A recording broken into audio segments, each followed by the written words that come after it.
In light of recent attacks in Canada, many at home are wondering if our large U.S. cities are at risk. For perspective, with us is former FBI officer Bill Daly and former NYPD detective Tom Ruskin. Thank you both for joining us. Good to be here.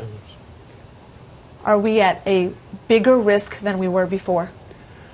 No. I believe that with the focus that has been put on major cities in this country and even smaller towns, with the Joint Terrorism Task Force of the FBI and other national programs, is that we are overall safer. However, there is always an Achilles heel. There's always some weak points, which as an open society we face. And what are those weak points? What are the targets that could be at risk? Well, we know the White House. We know New York City. As a whole, New York City. And I would believe that every other major city in this country is at risk, and every other city is taking those risks into their perspective and their planning for an attack. Now, from a law enforcement perspective and what you've studied, what you've seen, from the point of view of a jihadi, are they going to go after number of casualties or symbolic prominent sites to make an example? Well, I think what we're seeing today is kind of emergence of people who are being either recruited or encouraged to go out and commit acts, even no matter how small they may be.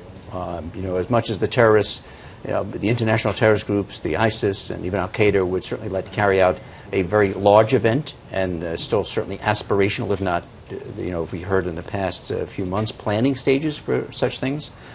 Still in all, they would like to carry out these smaller attacks. And to Tom's point, is that we're safe, but yet the points, whether it's government buildings or whether it's just the open streets that we have, whether it's shopping malls, whether it's places people gather, all right, those are the most vulnerable. So tell me, if I'm walking through Times Square, or if I'm in a mall in the middle of America, or if I'm at the promenade in Los Angeles, why should I feel safe?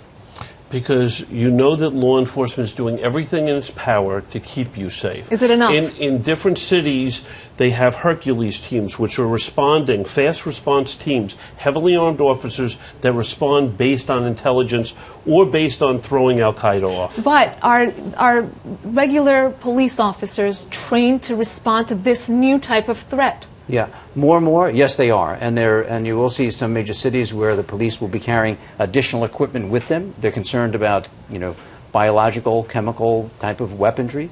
They have gas masks. They have other things that they're prepared to deal with some of these incidents when they occur. But let's back up for a second. We talk about law enforcement. Law enforcement has really kind of expanded into being more also intelligence gathering, whether it happens to be here in New York with the NYPD and other major cities around the country, where they're actually doing their own analysis and not only liaison with the FBI and federal officials, but also their own gathering and investigations into people before things become manifest, before they happen. Right. To Bill's point, which is a very good point, the eyes and the ears of the police department are the public, and the public has to feel comfortable in dialing 911 and saying, I'm seeing something that's just making the hairs on the back of my neck stand up.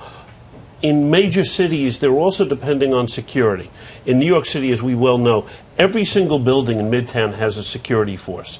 That security force is part of a team with the NYPD and law enforcement to be the eyes and the ears of law enforcement and I think in real time. That's the final message, is that we have to work together, and if you see something, say something, as they say. And I thank you both for your expertise. Thanks for having us.